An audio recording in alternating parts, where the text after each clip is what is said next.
Buenas, então a gente vai falar sobre WazeWave, né? A gente vai adaptar um código do TradingView de WazeWave para o Profit Chart, mas a gente vai precisar preparar o terreno para isso. Então a gente vai começar hoje, né, a fazer isso, mas como sempre, né, não se esqueça, inscreva-se, deixa um like se puder, se quiser, se gostar, que ajuda a gente bastante. E o repositório de códigos em www.scapp.link/códigos, você encontra todos os códigos para baixar abertos para você estudar e modificar. Mas sempre na dúvida, www.scapp.link, você encontra todos os links úteis e importantes que a gente tem para oferecer, beleza? Vamos lá.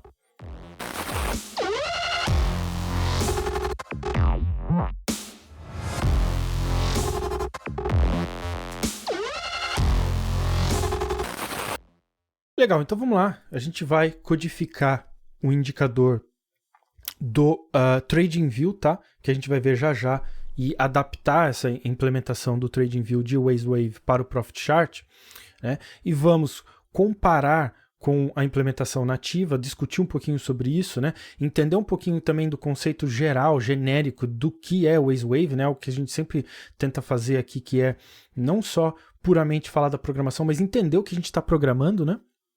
Onde a gente vai fazer tudo isso, porém a gente vai esbarrar num pequeno problema técnico, né, da linguagem do Profit Chart que a gente vai ter que resolver. Então o que a gente vai fazer é, nesse vídeo, a gente vai entender essa limitação, esse problema que a gente vai encontrar, e vamos resolver esse problema para, na próxima aula, a gente poder, no próximo vídeo, de fato, terminar essa implementação, tá? Para justamente não ficar muito longo, né?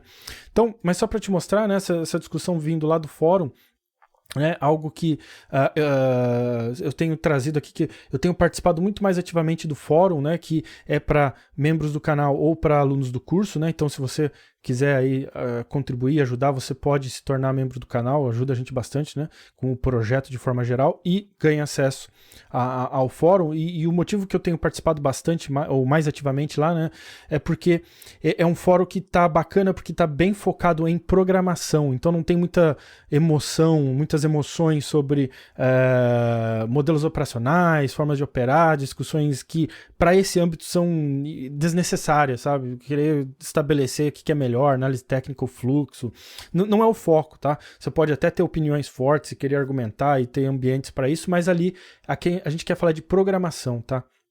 E tem acontecido de forma bem bacana, então eu recomendo você dar uma olhada caso tenha interesse. E o indicador que a gente vai de fato desenvolver ou traduzir é esse indicador chamado WazeWave Volume do Lazy Bear, que quem acompanha aqui o canal já viu que a gente fez alguns indicadores dele, né? Eu traduzi alguns dos indicadores dele para Profit Chart, né? Ele tem uma lista bem grande, inclusive, de indicadores grátis, tá? Um cara bem, parece bacana assim, né? Do ponto de vista ali do mundo do TradingView, né? Onde ele desenvolve muita coisa grátis e aberta, tá? Que você pode usar para estudo, né? E assim por diante, tá? Ele tem lá os indicadores que ele vende também, tá? Mas não vem ao caso, né? Mas o interessante que eu quero mostrar é que ele deixou o link aqui da onde ele usou a inspiração, né, da metodologia para desenvolver esse código, que é o site Waze on Wyckoff, né? Que por coincidência ou não, né? Obviamente não é coincidência, é do David H. Waze, tá bem aqui embaixo, talvez você não consiga ver, mas é de fato, né, quem desenvolveu a metodologia Waze, né? Ele até dá os próprios créditos aqui para ele diz que Wave Charts, né, o estudo de ondas gráficas, né, foram desenvolvidos inicialmente por Richard D. Wyckoff, né, da metodologia Wyckoff. Então, inclusive, se você buscar aí na internet, o David, né, David Waze, ele era bem ativo, eu até fazendo essa pesquisa descobri recentemente ele faleceu, né? Mas ele era bem ativo nessa questão de estudo Wyckoff, né? Então tem bastante conteúdo sobre isso dele, né? Participando em fóruns e conferências, né? Onde ele fala um pouco sobre a metodologia, enfim, né? E aqui ele apresenta o WazeWave Plugin, né? Que na verdade é um indicador, né? Que tem para TradeStation, NinjaTrader, MetaTrader, né? E assim por diante, e que o Lazy Bear aqui, né, traduziu para o TradingView e por consequência a gente vai traduzir aí para o Profit Chart, tá? Por que eu tô falando isso, né? Eu fiz também recentemente vídeo sobre média Hull, né, que era do Alan Hull, e a média Jurek, né, do Jurek, onde eu mostrei o site dessas pessoas falando sobre indicadores deles, né, como que eles desenvolveram, como que eles chegaram, argumentando dos prós e contras, né, e assim por diante. E agora, né, a gente viu do próprio Waze ali, né, do David, Mas é importante que você perceba, e esse é um bom ponto de partida, é entender de um indicador o que o autor estava querendo fazer com aquele indicador, com aquela informação, né? Porque você vê muita gente aí reivindicando, esse é o indicador Waze Wave, eu tenho aqui o indicador Waze Wave para você, e às vezes não tem nada a ver, né? Não tem nada a ver. Então, assim, tudo bem, você pode falar, encontrei uma forma melhor, uma metodologia melhor, desenvolvi algo melhor, mas aí não é mais Waze Wave, né? Aí vai ser o Herbert Wave, vai ser qualquer outra coisa. Mas o Waze Wave, só o do David Waze, né? Então, assim, é esse que é sempre o ponto de partida que a gente tem, que eu tento trazer aqui no canal, que é, vamos ver no ponto mais básico da coisa, né? Lá no primórdio, quem desenvolveu estava pensando, e daí a partir dali, se a gente quiser melhorar, mudar, alterar, aí é outra história, legal?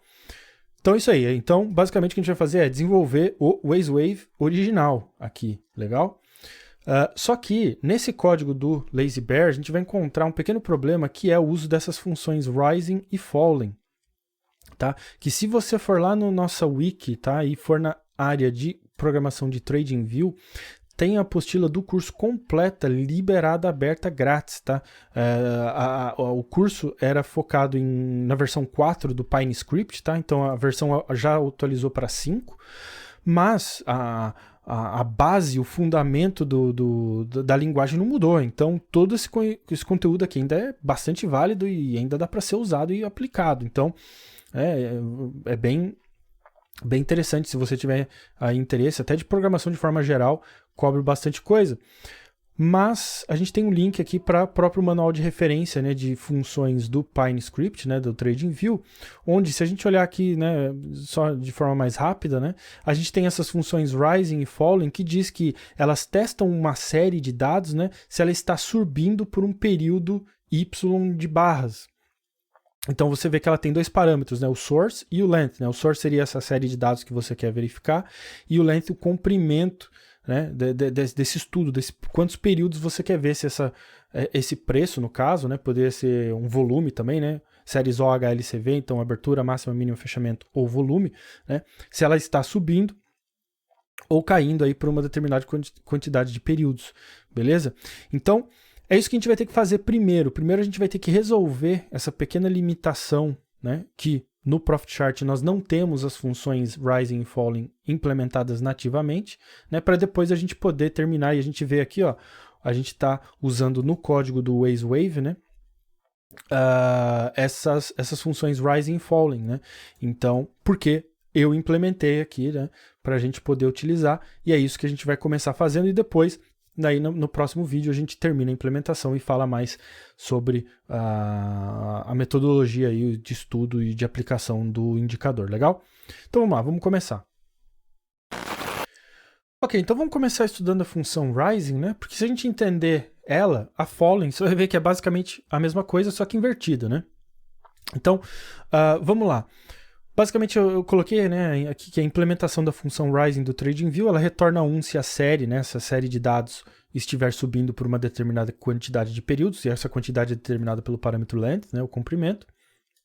E eu deixei uma observação aqui, tá? Só funciona com a série OHLCV. A gente vai falar um pouquinho sobre isso já já, mas vamos entender de fato a função. Então perceba que eu criei um código separado, né, onde eu determinei esses parâmetros source e length, tá? E note que eu simplesmente mantive o nome original justamente para você poder fazer essa correlação, né, e ver lado a lado ali com a função nativa, né, o que está acontecendo. Mas você poderia alterar, né, como fonte ou série, né, e length como comprimento ou período, né, assim por diante. Aí você perceba que eu coloquei aqui os valores close e 0 como valores iniciais, tá? Não importa o valor inicial, porque como eu vou chamar essa função externamente, ou seja, a partir de outro código, né? Eu que vou determinar esses valores através da minha chamada, né? A gente vai ver isso também já já. Então, né, a ideia, obviamente, não é usar esse código rising como um indicador separado, né? Que eu plotaria no gráfico, algo desse tipo, né? Então não importa aqui os valores iniciais, e aí eu declaro duas variáveis, I e C, né? Uma variável de contagem para o nosso loop, né? E uma variável de contagem para a nossa condição, tá? Que a gente vai ver já já. No nosso bloco de execução global do nosso código, né? Eu zero sempre essa contagem, e executo o nosso loop para, né, onde eu digo de i começando em 0 até comprimento menos 1, né, length menos 1, faça o quê? Faça um teste condicional, onde você pergunta aqui se o preço, né, eu vou chamar de preço, tá, para ficar mais fácil, né, mas a gente conversou, poderia ser, por exemplo, volume também, né, mas para facilitar a nossa conversa aqui, né, o preço atual, ou seja, na posição i, né, for maior que o preço na posição i mais 1, se isso for verdade, é porque esse preço está subindo. Então, pega essa minha variável de contagem, o valor que ela tiver agora, e incrementa em 1. Né? Por quê? Porque no final, se a quantidade que a gente contabilizou nessa variável C for igual ao comprimento que a gente determinou de períodos aqui no parâmetro, é porque todos os períodos, o preço, né, no caso, estava subindo. Então, se isso for verdade, a gente tem a nossa condição rising, a gente tem a nossa condição subindo. Então, retorne 1, plot 1, se não, plot 0.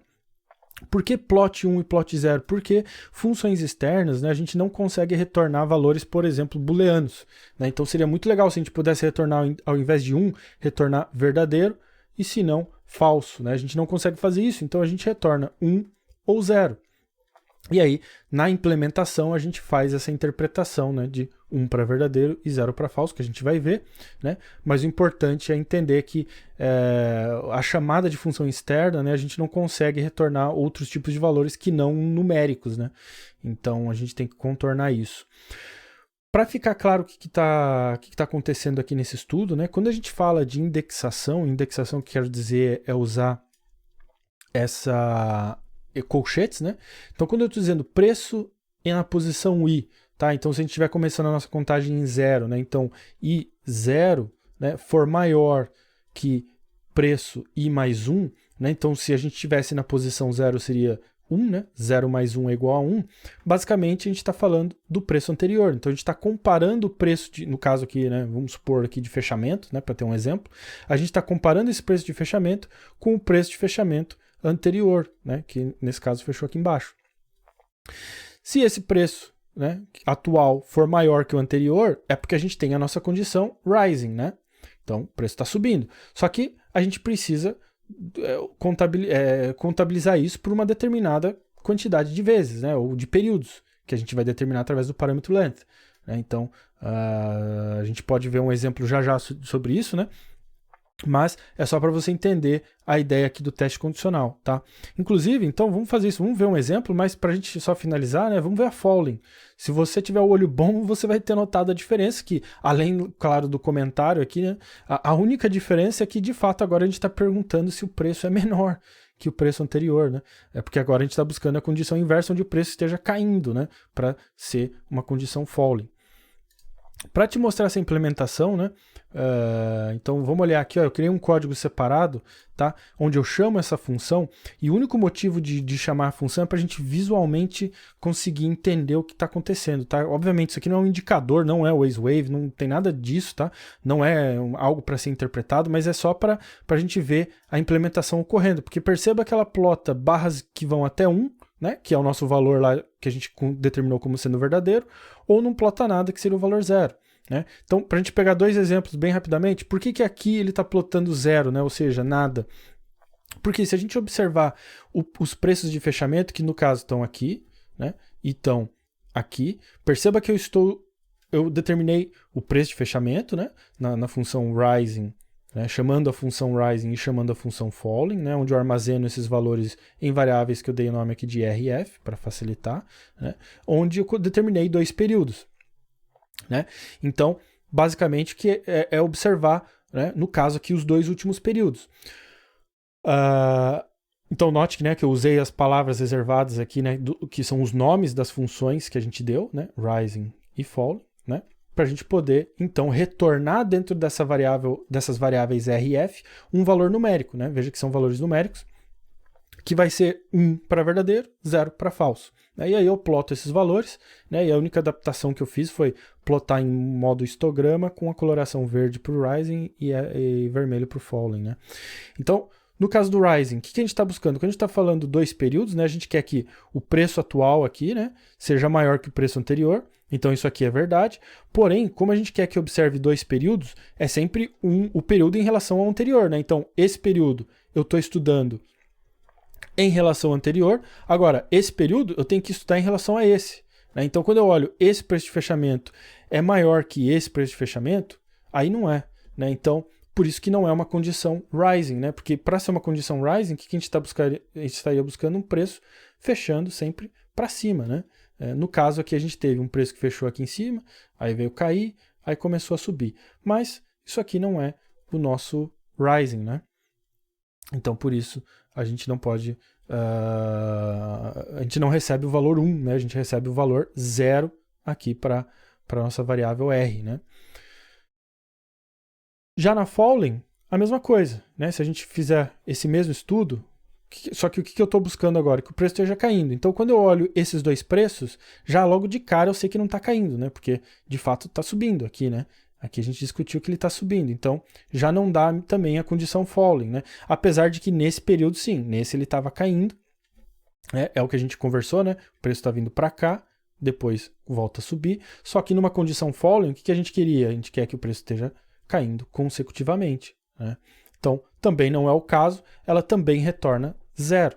Por isso, a gente não vê nenhuma plotagem ocorrendo nesse período, né? Já no anterior, a gente vê a barra vermelha. Por quê? Porque falling, né, a nossa função, está retornando 1 para lá. Por quê? Porque agora a gente está estudando esse período, então o preço de fechamento aqui, em relação a esse preço de fechamento, portanto, estamos caindo. Né? E também estamos estudando este período em relação a esse período, onde o preço de fechamento de fato está menor que o preço de fechamento anterior, que foi aqui em cima. Então aqui sim nós temos essa condição que a gente determinou, né? Um preço de fechamento sempre menor que o anterior, e aí, portanto, aqui nós temos a condição falling, né? Preço caindo.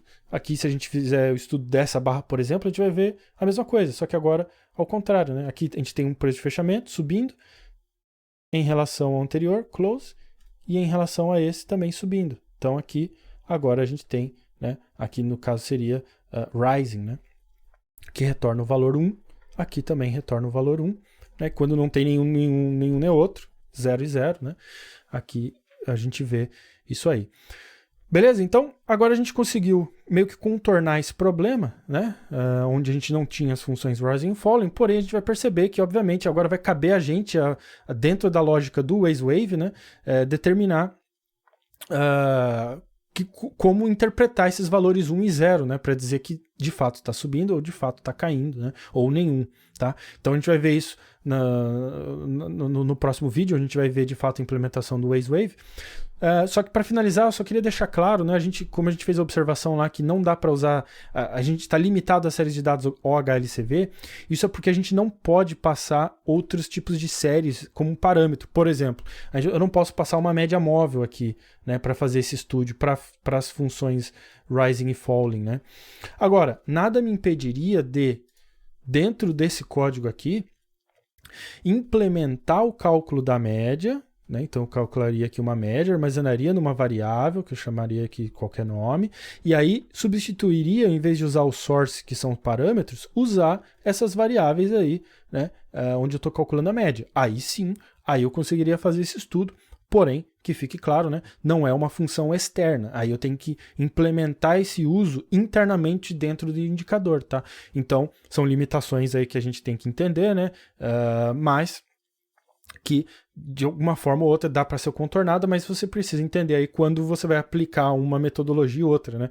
Então, a função externa vai funcionar legal, né, para a gente resumir, vai funcionar legal se a gente estiver usando séries OHLCV, né, abertura, máxima, mínima, fechamento ou volume, tá? Mas não vai funcionar com indicadores e outras séries, né, de valores que a gente está calculando no código. E aí, para isso, você implementa a metodologia, a lógica, né, do cálculo rising e falling, você tem que implementar direto no seu código do indicador. Legal? Então é isso aí. Bom, agora a gente pode, então, no próximo vídeo, de fato, estudar um pouquinho aí sobre como agora implementar o código para o WaveWave. Legal? Então vamos lá, então a gente continua no próximo vídeo.